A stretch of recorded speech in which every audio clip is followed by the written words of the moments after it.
How to create account in Edits and Instagram app. If you want to use the Edits application and want to read on how to create account on it, don't worry. In this video, I will show you how to do it. So let's get started. First of all, open the Edits application. Just like this.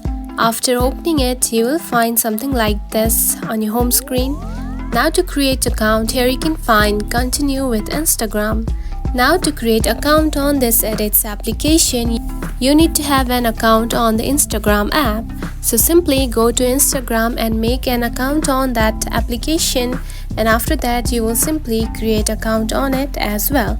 Now simply tap on to continue with Instagram with that ID. Tap on it.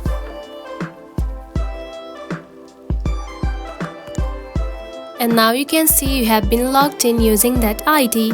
So this is the only way that you can create an account on the Edits application. It is a very easy process, right? If you found this video helpful, don't forget to like and subscribe for more tips. Thanks for watching.